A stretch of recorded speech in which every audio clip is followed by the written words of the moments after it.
हे अस्सलाम वालेकुम फ्रेंड्स, मैं हूं ज़ीशान और आप देख रहे हैं ऑल उर्दू टिप्स। तो यहाँ पर क्या है फ्रेंड्स कि आजकल जो हर चीज़ हम दूसरों से हटकर ज़रा डिफरेंट चाहते हैं। इसी तरह मोबाइल की रिंगटोन भी है।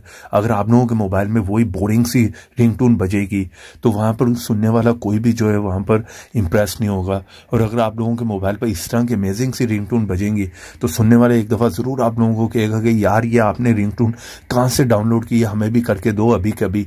तो यहाँ पर आपको जो है सारी लेटेस्ट हिंदी रिंगटोन आपको देखने को मिल जाएंगी। ठीक है, नई पुरानी सारी मिल जाएंगी, पंजाबी, बॉलीवुड, हॉलीवुड की सारी मिल जाएंगी। ठीक है, यहाँ पर मैं आपको सारी नहीं सुनाऊंगा, कॉपीराइट का इशू आ जाता है। यहाँ पर एक लंबी लिस्ट है। ठीक है, इस ऐप को आपने कहाँ से इंस्टॉल करना है वो भी आपको बता दूंगा। यहाँ पर एक आधी आपको सुना देता हूँ।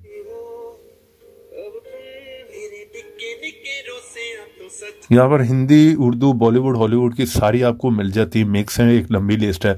आपने इस ऐप को इंस्टॉल करने के लिए किसी भी ब्राउजर में आना है और यहाँ पर आकर लिखें एपी का मसाला। ये फर्स्ट साइट है, इस साइट को आपने ओपन कर लेना है। जैसे ओपन करेंगे आपने सबसे नीचे आना है, यहाँ पर आएंगे, यहाँ पर आपको जो है ये ऐप मिल जाता है। ठीक है, इसका आइकॉन आप देख लें, यहाँ से आपने इस ऐप को जो है वो इंस्टॉल कर लेना है। सिंपल है, यहाँ पर इंस्टॉल करके इसे आपने ओपन करना है। यहाँ पर रिंगटोन को सेट करने के लिए किसी भी रिंगटोन पे क्लिक करें और यहाँ पर डिफॉल्ट रिंगटोन पे आप सेट कर सकते हैं। अलार्म पे लगा लें, कॉन्टेंट पे लगा लें, मैसेज पे लगा लें, कहीं पर भी लगा लें।